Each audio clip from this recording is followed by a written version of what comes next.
3 ঘন্টা ধরে বসে আছি, এখনো কারো খোঁজ নেই। আজকে পাইলে হয়। আপনি দাঁড়ান, আমি এখনই আসতেছি। এ ভাই দাঁড়ান দাঁড়ান দাঁড়ান, কোনে যাচ্ছেন? আপনার জন্য আমি 3 ঘন্টা ধরে বসে রয়েছি, আপনি নাকি বাড়ি নেই। এখন বাড়িতে বেরোলেন কিভাবে? তাড়াতাড়ি কিস্তির টাকা দেন। আপনারা কইছি না আমি কোনো কিস্তি মিস্তি দিতে পারবো না। এই কিস্তি দিতে পারবেন না, তা টাকা নেছেন কি জন্য? 2 লক্ষ টাকা লোন নিছেন, কিস্তি দেবেন না কি আর কি মারার কথা নাকি? আর কি মানে আপনাকে কিস্তিতে 2 লক্ষ টাকা নিয়েছি, ওই 2 লক্ষ টাকা দিয়ে আমি 2টো গরু কিনিলাম। যে 2টো গরু কিনেছি সে 2টো একদম 1 মাসের মধ্যে মরে গেছে। তাহলে আপনাকে কিস্তি দেবো কি করে আমি? এই আপনি আমাদের কাছে 2 লাখ টাকা লোন নিছেন, সেই টাকা নিয়ে আপনি মানুষের দেবেন কি গরু কিনবেন সেটা তো আমাদের দেখার বিষয় না। টাকা যেরকম নেছেন সেরকম কিস্তি সপ্তাহে সপ্তাহে পরিশোধ করে দেবেন। লোন নেওয়ার সময় তো ঠিকই ভালো মানুষ সাজিলেন, তাহলে এখন কিস্তির টাকা না দিয়ে এত তাল বাহানা করতেছেন কেন?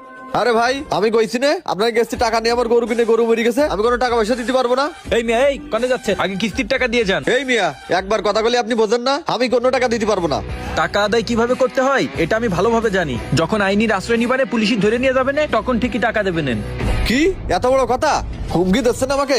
আচ্ছা যান, আপনার কোন আব্বা আছে যে এটা কিনে আসেন, আমার কাছে কিভাবে টাকা নিতে পারে? টাকা না দিয়ে আজকে আপনি জাতি পারবেন না। জাতি পারবো না মানে? আপনি খিটা আমার হুমকি দিচ্ছেন? এই আপনি গায়ে হাত দিচ্ছেন কেন? আপনি কিন্তু বেশি বাড়াবাড়ি করতেছেন। আপনি বাড়ির পর এসে বড় বড় কথা কবেন, তা আপনার গায়ে হাত দেবো না? আপনার জন্য আমার অফিসিতে স্যারেরা চাপ দিচ্ছে। এই কি ব্যাপার, ওরা এখানে গ্যাঞ্জাম করতেছে কেন? দেখি তো যাই। কবিরউদ্দিন কি হয়েছে এখানে, গন্ডগোল করতেছিস কেন? ভাই আমার কাছ থেকে 2 লাখ টাকা লোন নেছে, কিন্তু এখন কিস্তি নিয়ে কিস্তির টাকা দিচ্ছে না। আরে ভাই কিস্তির টাকা কি করে দেবো আপনি কন? উনার কাছ থেকে যে আমি 2 লাখ টাকা লোন নিয়েছি, 2 লাখ টাকা লোন নিয়ে আমি 2টো গরু কিনেছি, সেই গরুই 1 মাস না জাতি মরে গেছে। তাহলে আমি টাকা দেবো কিভাবে আপনি কন? কি ওনার কাছে টাকা নিয়ে গরু কিনিছো, সেই গরু মরে গেছে? আসলেই তো, তাহলে টাকা দিবা কি করে? গরু তো মরে গেছে। আমার কাছ থেকে লোন নিয়ে গরু কিনে মরে যাক বা বাইসে থাকুক সেটা তো আমার দেখার বিষয় না। আমার কাছ থেকে টাকা নেছে, এখন সেই টাকা আমারে পরিশোধ তো করবে নাকি? এই ভাই তো ঠিকই কথা বলেছে, তুমি সমিতি এলার কাছে টাকা নিছো, এখন তো তোমার কিস্তি দিয়ে টাকা শোধ করতে হবে, এছাড়া তো উপায় নেই।